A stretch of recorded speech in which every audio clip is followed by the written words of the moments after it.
За ингээд өмнө дурдсанчлан та бүхэнтэйгээ эхний контентоор уулзж байгаадаа баяртай. За эхний хичээл маань бол ерөөхдөө Adobe Photoshop-ыг сургалтанд ашиглах гэсэн модуль юм аа. Photoshop-ын тухай ойлголт гоёмсог PNG зургаар ээлжид хичээлийн материалыг чимэглэх гэсэн ээлжид хичээлийн видео байна. Ингээд та бүхэн тэгээ бол ээлжид хичээлийнхээ төлөвлөгөөг ерөөхдөө танилцуулъя. За энэ дээр бол та бүхэн манай өөрсдийнхөө бол компьютер эсвэл ноутбук тийм ээ интернет тоног төхөөрөмжүүдээр ер нь бэлтгэлээ хангасан байх хэрэгтэй гэсэн үг. Тэгээд мэдээж миний сошиал сувгуудаар холбогдоод сошиал сувгууд дээр маань лайк дараа subscribe хийгээд за тэгээд миний хийж байгаа энэ видео бичлэгүүдийг маань бүгдээрээ бусад хүмүүстээ түгээгээрэй гэдгийг та бүхнээс бас хүсэх байна. За тэгээд та бүхэн энэ хичээлийг маань ашиглаад одоо өөрсдийнхөө презентацийг одоо ямархуу төвшөнд бэлтгэж одоо зөвхөн PNG зургийг ашиглаад презентацийг хэрхэн гоёмсог болгож болох талаар энэ хичээлийг орох гэсэн юм аа. За ингээ бүгдээрээ Photoshop-ыг нээчээ, Photoshop програмаа нээчээ. За тэгээд эхний ээлжинд бол би та бүхэндээ Photoshop-ын талаар ерөнхий зүйлсүүдийг одоо мэдэх шаардлагатай зүйлсүүдийг танилцуулна гэсэн үг. Adobe Photoshop програм нь бол Adobe корпорациас гаргадаг ийм програм байгаа. Adobe корпорац маань бол ерөнхийдөө үндсэндээ Adobe Master Collection буюу багц цогц програмын нийлэмжийг ингээ хөгжүүлдэг ийм компани байгаа. За энэ компаниас эрхлэн гаргадаг энэ Adobe Photoshop програмын CS6 гэдэг хувилбарыг та бүхэндээ ашиглаж одоо энэ хичээлийг явуулна.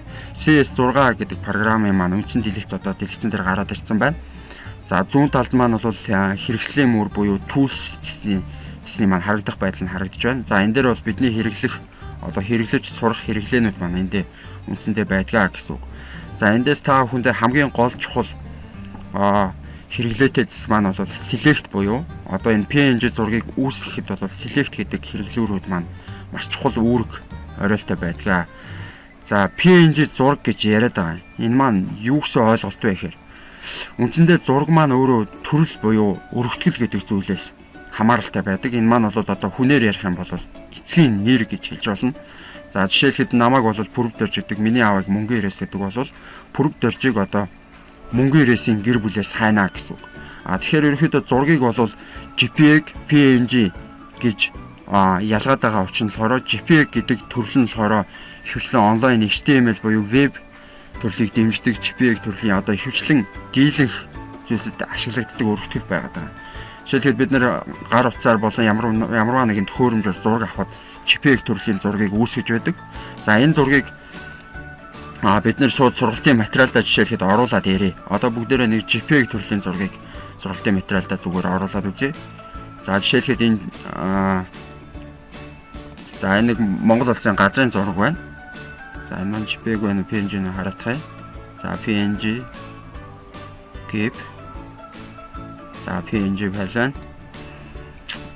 За энэ дээрээс энэ нэг бэкграунд шууд оруулаад ирээ. Ерөнхийдөө ингээд ийм бүхлээрээ ингээд дөрвөлжин хэлбэрээр харагддаг гэсэн үг. Тухайн зургийг хэрвээ PNG болгоод хуургачих юм бол тухайн зураг маань зөвхөн одоо тухайн зургийн объектыг оруулж өгнө гэсэн үг. Одоо энэ иргэн арийнх нь энэ фон харагдахгүй байгаа юм тийм ээ. Энэ Монгол улсын газрын зургийг жишээлхэд оруулаад ирэхэд иргэн тойрных нь энэ фонууд нь харагдахгүй байгаа. Энэ маань бол PNG зургийн маань давуу тал байгаа. Ерөнхийдөө transparent буюу одоо артлынхаа фоныг байхгүй зөвхөн зургийн өмнө харагдах тэр объектыг харуулдгаараа энэ одоо өргөтгөлийн маань давуу тал нь байгаа. Тэгэхээр бүгдээрээ одоо та бүхэн ч гэсэн одоо жишээлхэд нэг хичээлийн материалыг презентацийн дээр бэлдээ явж хахад ямар нэгэн жижигхэн одоо дүрс зургуудыг оруулахад одоо тэр маань эргэн тойрондоо хүрээтэй харагдаад байдаг, дөрвөлжин хэлбэртэй харагдаад байдаг. Энийг засахын тулд бол PNG өргөтгөл рүү хөрвүүлж шилжүүлэх хэрэгтэй байна. За ингэж хөрвүүлэхийн тулд бол бид нэр select хэрэглүүрийг мэдчих хэрэгтэй Photoshop програм дээр. Select гэдэг хэрэглүүр маань бол одоо үндсэндээ тасархай зураасаар тэмдэглэж байгаа хэрэгслийг л select гэж нэрлэдэг байгаа. Тэмдэглэх буюу идэвхжүүлэх гэж нэрлэдэг байгаа. За жишээлхэд бүгдээрээ нэг icon интернетээс татаж үзье л да. За жишээлхэд би энэ дээр арчлын хэлбэр ба онлууд гэдэг нэг найзынхаа хичээлийг оруулаад ирсэн байна. Энэ одоо хичээлийг, ээлжид хичээлийг бид нэр PNG зургаар дамжуулаад хэрхэн одоо өөрчлөхийг бүгдээрээ яг практик туршлагаараа ингэж хийж үзье. За За бүгдээрээ арчлалтай холбоотой хууль буюу legal гэдэг үгээр интернетээс legal гэдэг зургуудыг хай. За legal PNG гэдэг интернетээс шууд legal PNG гэдээ хайчих юм бол биднэрт бэлэн PNG зургнууд ингээд олдох боломжтой.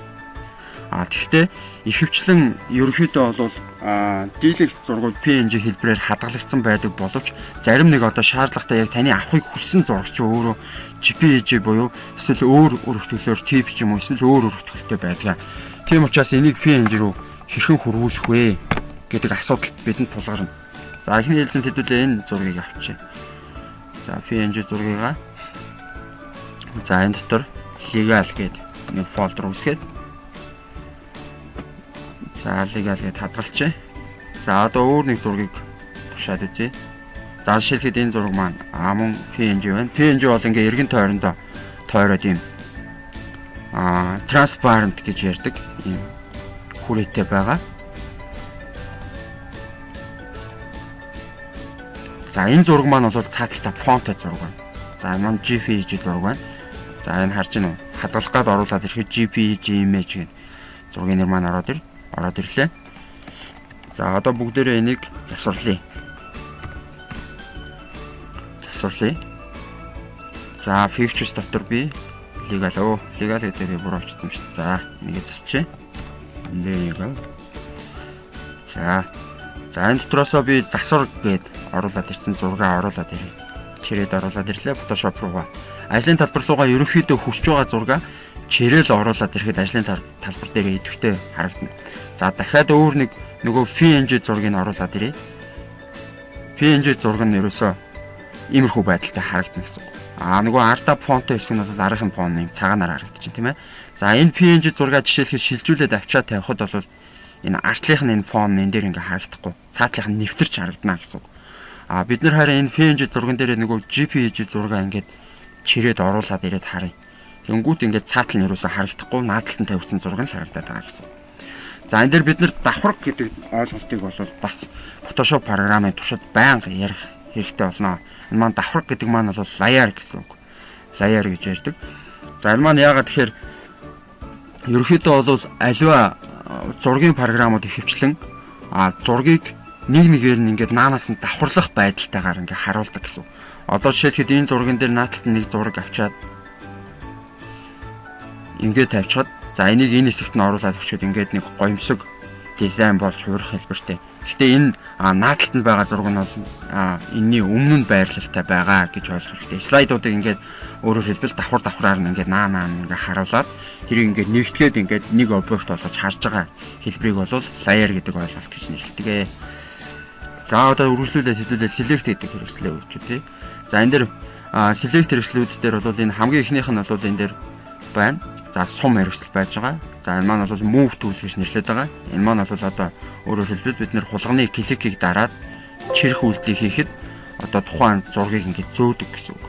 За дараагийнх нь хэрэгсэл болохоор rectangular marquee tool буюу одоо өөрөөр хэлбэл дөрвөлжин дүрсээр одоо идэвхжүүлнэ. За ингээд энэ тасархай зураасан дотор орсон хэсгийг бол бид нэр move tool-ийг ашиглаад ингээд зөөх боломжтой болдог гэсэн. За маань select хийж байгаа хэлбэр байгаа. За дараагийнх нь болохоор elliptical гэдэг. Энэ маань болохоор дугуй дүрсээр за мөн single row гэдэг ингээд ганцхан нарийн зураасаар ингээд дээшээгээ босоогоор гэх мэтлэн ингэж идэвхжүүлнэ. За lasso tool маань бол одоо ингээ өөрөө ингээ зураад явдаг гэсэн үг. Шууд ингээ гарынхаа хөдөлгөөнөөрөө зураад идэвхжүүлэх боломжтой болдог. За polygonal lasso tool гэхээр бол ерөөхдөө бол одоо шууд ингээ дүрс хэлбрээр ингээ идэвхжүүлээд явна гэсэн. Хурц өнцгөр идэвхжүүлж явна гэсэн. За харин magnetic lasso tool гэхээр ямар соронцтой гэсэн үг. Одоо тухайн зургийн ирэмгийг ингээд дагаад өөрөө мэдрээд ингээд идэвхжүүлээд явдаг нэг хэрэгсэл байна. За нэг иймэрхүү байдлаар тий. За мөн за дараагийн хэрэгсэл нь болохоор quick буюу хурдан одоо ингээд дарангуут шууд тухайн хэсгийн одоо нэг өнгнөөс нь хамаарат цагаан хэсэг байх юм бол нийтд нь ингээд идэвхжүүлээ явж байна. Энэ дээрээ shift товчлуур хулганаас keyboard-ноос shift төвчлүүд дарж байгаад ингээд давхар дараа явах юм бол ингээд илүү нэмээд идэвхжүүлээд явна гэсэн. За ерөнхийдөө бид нар бол Magic Band гэдэг энэ төлөвийг бол ихэвчлэн ашиглана. Magic Band гэдэг маань болохоор ерөнхийдөө бол маш чухал хэрэгсэл байгаа. Энэ маань болохоор одоо энэ цагаан хэсгийг шууд ингээд төвчүүлчихэж байна. За дахиад би энэ хэсэгт нэмэхээр бол shift төвчлөрийг дарангууд Magic Band түүлийн маань доод хэсэгт нэмэх тэмдэг гараад ирнэ. Дахиад энэ цагаан хэсгийг нэвтгчүүлээд ингээд энэ хэсгийг одоо биднэрт хэрэггүй гэсэн үг. Энэ маань бол нөгөө background хэсэг нэг. За ингийн тулд зургийнхаа background гэдэг энэ цоочтой хэсэг дээр 2 удаа хулганы клик дарангууд окей. Гэт энэ layer маань бол одоо цоожгүй ажиллахад бэлэн болж байна гэж ойлгох хэрэгтэй. За тэгээд delete төвчлөрийг дарлаа. Дахиад энэ цагаан хэсэг нь одоо бидэнд хэрэггүй delete. За мөн энэ цагаан хэсэг хэрэггүй delete. За ингээ харчих. Ингээ харангууд одоо зураг маань өөрөө зөвхөн ингээд дан объект болоо хувирсан байна. Объект буюу зөвхөн энэ одоо хэрэгцээтэй бидэнд хэрэгцээтэй хэсэг маань үлдсэн гэсэн үг. За энэ хэсгээ бид нэр хадгалахдаа file save as за тэгээд зургийн файл name хэсэг дээр бол бид нэрээ өөрчилж өгч болно. Эсвэл хуучин нэрээр ингээ хадгалчих болно. За формат хэсгээс бол бид нэр PNG гэдэг хэсгээ сонгох хэрэгтэй. За PNG гэдэг энэ хэсэг маань бол одоо бидний гол үзээд байгаа чухал хэсэг маань болж байгаамаа. За PNG гэдгээ сонгоод save. За тэгэнгүүт энэ configuration хэсэг дээр болохоор small list small гэдэг сонголт байж хэвээр. Interlace хэсэг дээр болохоор none гэсэн ийм хөлбөр сонгож өгнө. За тэгээд окей. За одоо бүгдээрээ бэлтгэсэн PNG эсвэл JPEG зургийн хоёрынхоо ялгааг нь одоо presentation дээрээ тавьж харъя. За одоо энэ арчлын хэлбэр ба онлууд гэдэг presentation-ыг хэдүүлээ гоёмсог болгохоор шийдэд байгаа шүү дээ, тийм ээ. За тэгэхээр та бүхэн маань бол өөрсдийнхөө нэг ээлжид хичээлийг яг намайг дагалдаад ийм байдлаар одоо JPEG зургийг PNG болгож хувиргаад хэрхэн icon жижиг төрсүүдээр одоо сургалтын материалаа баяжуулж одоо гоёмсог дизайнтай сургалтын материалыг бэлдэх ийм бэлтгэлээ хангаарай гэж хүсье. За тэгээд одоо эхний ээлжинд бүгдээрээ энэ найзаа маань бэлтгэсэн хичээл маань бол 4-3-ын харьцаатай байна. Энийг яаж мэдээд байна гэхээр энэ харагдаж байгаа энэ хэсэг маань болохоор 4-3 буюу стандарт хуучин одоо өмнө ашиглагддаг байсан хэлбэрээр хийгдсэн байна гэсэн. Сүүлийн үеийн их дэлгэцүүд бол одоо дисплей гаргадаг ийм төхөөрөмжүүд маань болохоор wide буюу 16 харьцааны 9-ийг илүү их дэмждэг болсон гэсэн. За энийг бүгдээрээ янзлахын тулд дизайн хэсэг рүү ороод slide size гэдгээр дээр wide screen гэдгийг сонгоч. За ингүүл бидэнд илүү гоёмсог өргөн дэлгэцээр ингэж харагдаж байна гэж ойлгох хэрэгтэй. За ингээд бүгдээрээ ингээд зургийнхаа сайзыг өөрчилсөн болвол презентацийнхаа сайзыг өөрчилсөн болвол дахиад хадгалчих. За тэгээд анх байсан юунаас арай өөр байлгахын тулд бүгдээрээ энэ дээр нэр өгөө хадгалчих. За жишээлхэд юу гэдэг нь хэлбэр ба онлууд засварлсан ч гэдэг юм уу те. Шинчилсэн гэж хадгалчих. За тэгэнгүүтээ арчлын хэлбэр ба онлууд гэдэг. Ерөнхийдөө бол презентацийн дээр бас нэг ерөнхийдөө бол би энэ хичээлүүдээрээ дамжуулаад та бүхэн дээр презентацийн дээр бас анхаарах зүйлсүүдийг давхар хэлээ явуулна. Та бүхэн тэр бүхнийг бас хичээлтэйгээ холбоод явуулна. За энэ дээр бол жишээлхэд презентацийн хийхдээ бид нар бол ерөөсөө энэ сертэнтэй фонтуудыг ерөөсөө ашигладаг байгаа. Энэ маань бол Times New Roman төрлийн одоо фонтууд гэсэн үг. Одоо жишээлхэд энэ фонт маань бол Constantia гэдэг фонт байна. Энэ маань бол сертэнтэй юм фонт байна. За энэ фонтууд маань болохоор дэлгэцэнд харагдахтаа одоо нийлээд хэцүү байдлаар ингээд уншихад хэцүү байдлыг бий болгодог байгаа. Тэгэхээр бүгдээрээ хэрвээ одоо шинээр хууц үүсгээд яг энэ хичээлийг хийж байгаа бол slide show хэсгийн одоо master slide гэсэн web хэсний slide master гэдэг рүү ороод за тэгээд fonts гэдэг рүү ороод custom гэдэг дээр бүгдээрээ фонтоо сонгоод өгчих хэрэгтэй. Бүгдийг Arial болгоно гэсэн. За энэ дээр фонт руу ороод customize font гэдэг рүү ороод за heading font гэдэг нь бол Arial, body font нь бол Arial болгоод өгчих хэрэгтэй. Тэгэх юм бол одоо энэ текстийг энэ презентацийг бэлдэх явцад бүх фонтууд маань бол одоо энэ Arial фонтоор шууд автоматар гарч ирнэ гэсэн үг. Та солиод авах шаардлагагүйгээр ингээ бүгдийг хамтд нь идэвхжүүлээд ингээ сольж байгаа маа гэсэн. Яаж энэ бүгдээрээ Arial фонттой болж хуурж байна. Ингээ харъя тий. За одоо ингээ Arial фонттой болохоор ингээ харахад ингээ нөгөө нэг сэртэн байхгүй дөрүүлж уучаас ингээ хүний нүдэнд эвтэйхэн байдлаар харагддаг. Хүний нүдийг ядраахгүй удаан хугацаанд слайдыг ширтэх явцад ядраахгүй байдлаар ингэж харагдана.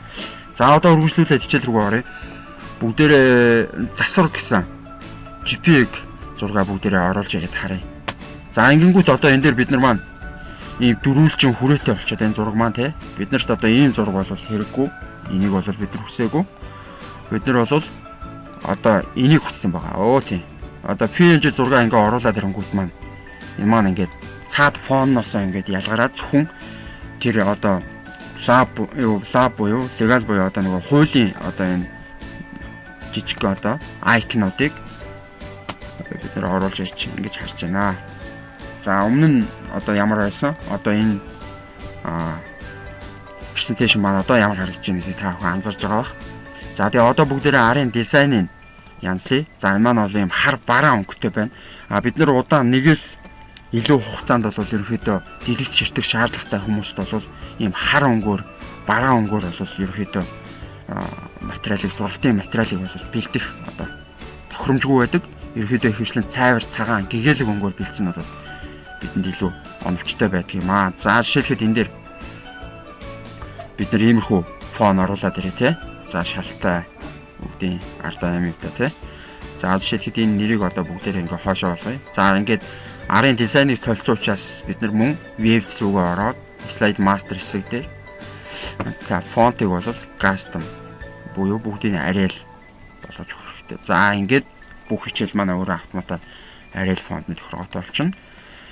За ингээд энийг хичээлийнхаа нэрийг бол голлуулчих. За мөн арай жоохон том байгаад тах шиг байна. Хичээлийн маань текст маань тэгэхээр арай жоохон багасгаад ингээд багасгаад өгчөө. За одоо эхний нүүрэн дээрээ бол ингээд бид нар гоёмсог PNG зураг ашиглаад ингээд legal гэдэг ийм дүрсийг үүсгэчлээ. За одоо үргэлжлүүлээд би та бүхэнд хэрхэн янзлж байгаагаа ингээд төрөвчлсөн байдлаар видео хийгээд үзүүлье.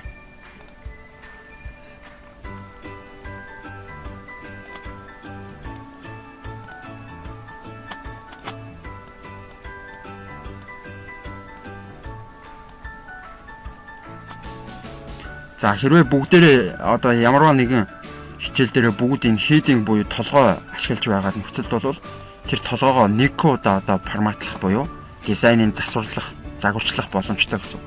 Тэгсэн тохиолдолд тэр маань бүх хуудасны туршид яг тэр хിവэрээ идэвхтэй байдлаар тийм байдлаар харагдана гэсэн. За жишээлхэд энэ титлгээд энэ гарчиг хэсгийг бүгдээрээ идэвхжүүлээд одоо тохиргоо хий. За Word артаас одоо юу гэдэг нэг иймэрхүү. За энэ биш. За энэ дээр жишээлхэд идэвхжүүлж агаад за энийг бүгдээрээ текстийн нэг иймэрхүү байдалтай ч юм уу иймэрхүү байдалтай чи. За иймэрхүү болгоод ингээд хадгалчих. За тэгээ одоо бүгдээрээ Slide Master-аас гараад одоо толгоонуудыг харангууд бүгд ижлэхэн форматтай болж хувирна. Гэх мэт иймэрхүү амархан байдлаар нөгөө хурдан байдлаар ерөөхдөө хичээлийн материалыг бэлдэх боломж бол та бүхэнд байдаг шүү гэдгийг бас энэ дээр давхар үзүүлээд яваад байгаамаа. За энэ дээр нэг ийм зураг оруулсан юм байна. За одоо энэ дараагийн хуудас бол одоо бүгдээрээ энийг иймэрхүү байдлаар янзлаад. За тэгээд бас презентацийн бэлдэх явцад бас нэг анхаарах зүйл маань бол нэг дэлгэцэн дээр маш их текст мэдээллийг оруулах юм бол хүмүүс залхаж эхэлдэг, өөдөж эхэлдэг байна. За энийг арилгахын тулд бид нар нөгөө PNG зургуудаа ашиглаад байгаа. За эндээс дахиад нэг PNG зургуудыг оруулаад ирье.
За гэх мэтлээ иймэрхүү байдлаар оруулж ирэх ч юм уу тийм ээ.